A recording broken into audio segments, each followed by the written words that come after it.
BJP రాష్ట్ర వ్యవహారాల incharge Tarun Chugh, state chief Bandi Sanjay, senior నేతలు వరంగల్ టూర్లో ఉన్నారు. అక్కడ నేతలు మాట్లాడుతున్నారు. లైవ్ చూద్దాం. Education minister at that time here. ఆయన తెచ్చుకున్నా నాకు వరంగల్ కావాలని చెప్పి, అది ఇవాళ దాకా కూడా దాని మీద ఊసలేదు. ఇవాళ దాకా కూడా స్టేట్ గవర్నమెంట్ ఏదైతుందో దానికి ఇప్పటిదాకా ఫండ్స్ ఇవ్వలేదు. ఎడ్యుకేషన్ ఇప్పుడు లేకపోతే ఇప్పటిదాకా మన పిల్లలు దాంట్లో చదివేవారు. వరంగల్ పిల్లలందరూ కూడా నేషనల్ క్యాడెట్ స్కూల్స్ లోకి వాళ్ళందరూ కూడా పోయేవారు. అట్లా కాకుండా మహబూబ్ నగర్ జిల్లాలో కూడా నేను స్పెషల్ గా నేను ఎంపీగా ఉండి I got it for Mahabubnagar. 30-50 acres of land immediately Ronald Ross and JP collector, he sanctioned the land also. But state government has not given their share for building the IIM kuda. Land zupiyamanandi, tomorrow the central government will sanction it. But all this, he doesn't want central government's name here. He doesn't want to see that this is being given by Modi ji. He doesn't want Modi ji's photograph. He doesn't want anybody to say that this is a central project. కాబట్టి దాంతోటి మనకందరు కూడా నష్టమవుతుంది. ఇవాళ మీరు చూస్తున్నారు సెక్రటరీని కూల్స్తున్నాడు. ఎందుకు కూల్స్తున్నాడు? కూల్చి కట్టి ఎవరు కట్టిర్రా అంటే ఫలాని కేసీఆర్ గారు కట్టిరు. రేపు పొద్దున అసెంబ్లీ కూలగొడతాడు. దాన్ని మొత్తం కట్ చేసి కేసీఆర్ కట్టిడు అని చెప్పి ఆయన పేరు ముందరికి రావాలని చెప్పి ఆయన దాన్ని అది చేస్తాడే తప్ప ఇక్కడ సెంట్రల్ గవర్నమెంట్ ప్రాజెక్టులు చేయడు. తర్వాత వేరే విషయాలు వేస్తున్నాయో స్మార్ట్ సిటీ అవన్నీ కూడా మన బండి సంజయ్ గారు తెలియదు. 17th సెప్టెంబర్నే జయిస్తున్నాడు. అధికారం రాకముందు 17th సెప్టెంబర్ అద్భుతంగా జరపాలి. కాంగ్రెస్ లను దద్దమ్మలన్నాడు, చోటాలన్నాడు, బయటికి రావాలన్నాడు, చాతనైతే లేదా అని చెప్పి అన్నాడు. అధికారంలోకి వచ్చిన ఇప్పుడు ఏమంటున్నాడు? 17th సెప్టెంబర్ అవసరం అంటే. ఎందుకంటే 17th సెప్టెంబర్ జరుపుకుంటే అమరులు గుర్తొస్తారు, పోరాటాలు గుర్తొస్తాయి, త్యాగాలు గుర్తొస్తాయి. కాబట్టి ఎవరు త్యాగం చేయలేదు. ఈయన కూర్చుంటే ఈయన వీకెండ్ కాబట్టి నాదే చరిత్ర, నా కుటుంబ చరిత్ర రాబోయే తనకు అందించాలి తప్ప గత చరిత్ర రావద్దని చెప్పి జూన్ 2 అంటున్నాడు. కారణం చెప్పాలి.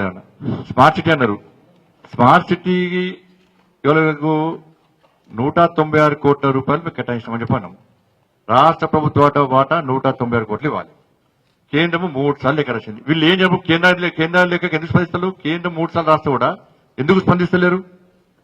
మరి చెప్పండి. అలా స్మార్ట్ సిటీ టెండర్లు వేరే ఉంటాయి, ఈ టెండర్లు వేరే ఉంటాయి. మరి బిల్లు ఎందుకు చెల్లిస్తలేరు? కేంద్రానికి మేము ఇన్ని కోట్ల రూపాయలు ఇస్తామని ఎందుకు రిప్లై ఇస్తలేరు? ఇవ్వాలి, రిప్లై ఇవ్వాలి కదా.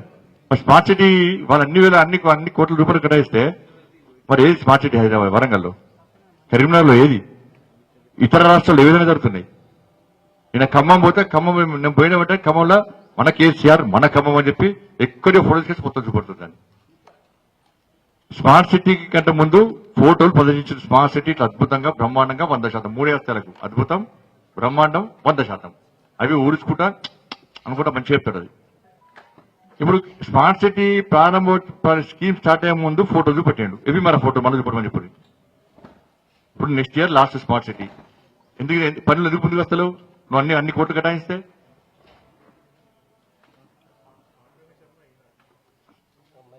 దాంతోపాటు బయ్యారం అన్నారు. అసలు ఇక్కడ ఇన్ని స్కీమ్స్ ఇస్తాం మనం.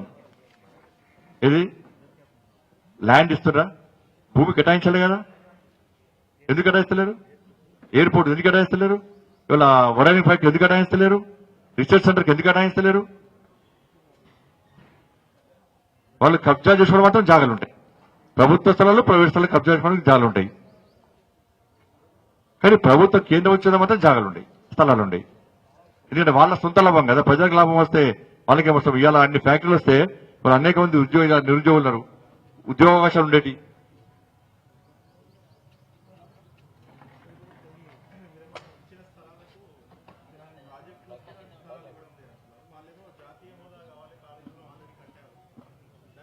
డిపిఆర్ ఎందుకు ఇస్తలేరండి? డిపిఆర్ ఎందుకు ఇస్తలేరు అంటున్నాను నేను. ఇలా 40,000 కోట్ల రూపాయలది 1,20,000 కోట్ల రూపాయలకు ఎందుకు ఇచ్చిన వివరణ చెప్పాలి కదా. ఇన్ని వేల ఎకరాలు నిలుస్తూ చెప్పాలి కదా. అవినీతిని కప్పిపుచ్చుకోవడానికి జాతీయ హోదా ఇవ్వాల్సిందే, ఇస్తాం. కానీ కేంద్రము అపెక్స్ కౌన్సిల్లో కూడా అంది, గతంలో కూడా అడిగినాం. కేంద్రం అనేక ప్రశ్నలు సంధించింది. దానికి సమాధానం ఎందుకు ఇస్తలేరు?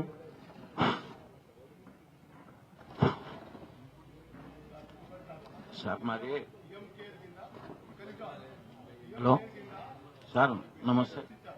సార్ నమస్తే మేము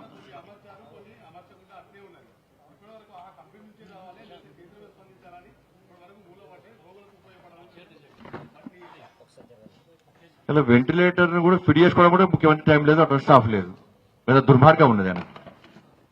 అంటే next time Bharatiya Janata party శక్తివంతంగా తయారవుతున్నది, ఇంకా గుండె దడదడ అనేది వాళ్ళకే పనిచేస్తాయి వెంటిలేటర్ అన్ని కూడా. మళ్ళీ వాళ్ళ కార్యకర్త వాళ్ళ నాయకుల కోసం పనిచేస్తాయి, అప్పటిదాకా కూడా పెట్టుకోరాలు.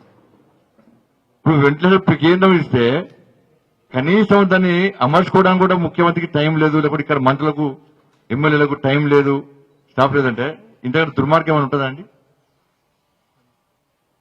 సమాధానం వాళ్ళు చెప్పాలి.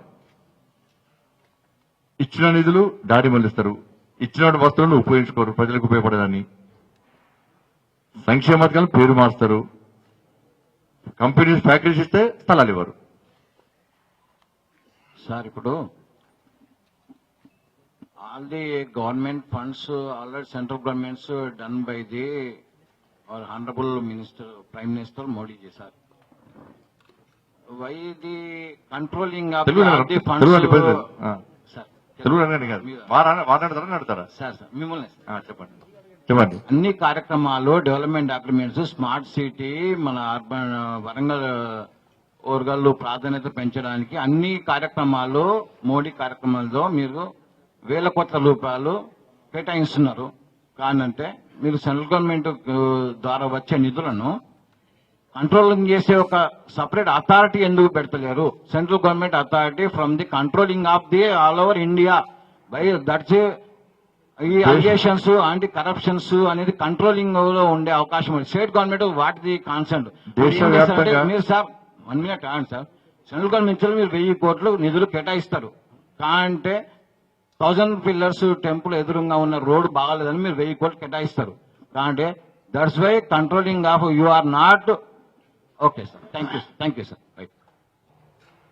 सभी प्रेस के मित्रों, मैं अभी तेलुगु पूरी तरह नहीं जानता हूं, लेकिन आपके भाव समझ रहा हूं और मैं आपको बधाई देता हूं कि आप बहुत जागरूक है अपनी धरती के प्रति, अपने यहाँ के अधिकारों के प्रति.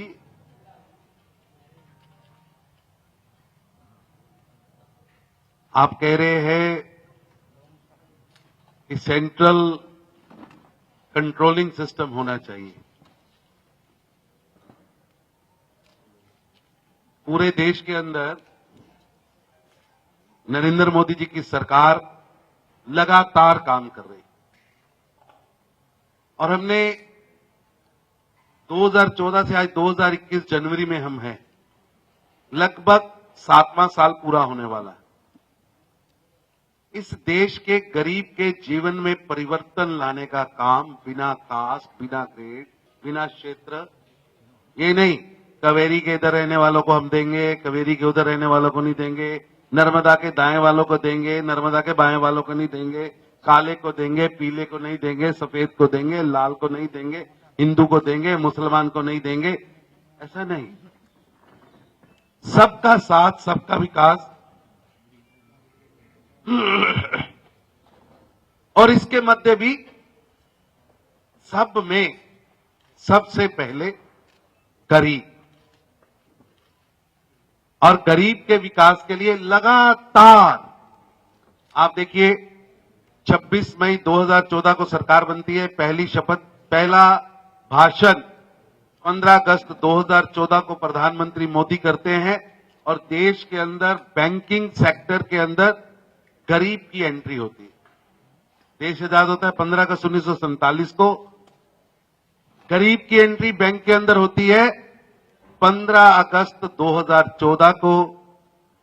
आप हैरान होंगे, 40 करोड़, 1 2 3 नहीं, 40 करोड़ लोगों के बैंक अकाउंट मोदी जी के माध्यम से जनधन अकाउंट से खुले, जीरो बैलेंस अकाउंट.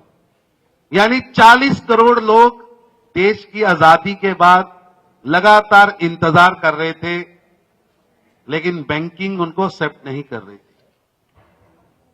क्योंकि आप में से कईयों को तो याद होगा, कई यंग है शायद उनको मौका नहीं मिला होगा. बैंक में 15 अगस्त 2014 से पहले बैंक में अकाउंट खोलने के लिए आपको किसी से क्या कहते गारंटी को यहां नॉमिनेशन कराना पड़ता था, हस्ताक्षर कराने जाने पड़ते थे। पहली प्राथमिकता थी कि कोई आपको जानता है, दूसरी थी आपके जेब में धन क्या है, कौन सा अकाउंट खोलोगे, गोल्ड सिल्वर। बैंक का कोई गेट अमीर के लिए खुलता था, गरीब के लिए नहीं खुलता था। आज 40 करोड़ गरीबों को बैंक अकाउंट दिया, 12 रुपए में इंश्योरेंस दी, 330 रुपए में इंश्योरेंस दी। दोनों सेक्टर अमीर के लिए थे, बैंकिंग भी और इंश्योरेंस भी। टॉयलेट आपको मेरे को, क्योंकि हम सभी शहरों के रहने वाले लोग हैं, तो हमके लिए टॉयलेट एक ठीक है, हम देखते आ रहे हैं, लेकिन देश में 11 करोड़ घरों में टॉयलेट नहीं था। सोचिए 11 करोड़ परिवारों की बेटियां, मां कैसे जाती थी। लगभग 10 करोड़ों के घर में रसोई गैस नहीं था, वो पुराने स्टाइल का चूल्हा जलाती थी। आप इसको अगर पूरा देखेंगे, अगर इसको पूरा देखेंगे, मोदी जी की जो गरीबों के लिए किए हुए काम की यात्रा है, तो आपको ध्यान में आएगा कि 5 लाख रुपए की हेल्थ स्कीम प्रति वर्ष प्रति परिवार। आपको ध्यान में आएगा प्रधानमंत्री आवास योजना, 1 लक्ष्य तक भारत के सभी नागरिकों के पास मकान होना चाहिए। ये सब हम लागू करना चाहते हैं। आप देखिए एम्स, आपने कहा पहले कितने एम्स थे, आज कितने हैं, पहले कितने आईएमएम थे, आज कितने हैं, पहले कितने मेडिकल कॉलेज थे, आज कितने हैं। पहले बच्चों के लिए, बीमारी के लिए स्टेट गवर्नमेंट ही सब कुछ करती थी। आज बच्चे की बीमारी हो या जननी की बीमारी हो, सरकार कैंपेन बनाकर उस पर काम कर रही है। और उस पर टारगेट कौन है, हम कहते हैं कि प्रसव के लिए महिला हॉस्पिटल आनी चाहिए, सरकार अनुदान देगी। मेरे घर की मेरी मां, मेरी पत्नी तो प्रसव के लिए हॉस्पिटल ही गई थी। कौन नहीं जाता है, जिसके पास पैसा नहीं था, उसको वहां तक पहुंचाने का काम, ये छोटे छोटे काम है। अब आपने कहा कि करप्शन को कंट्रोल करने के लिए, ऐसा है कि भारत एक संघीय ढांचा है,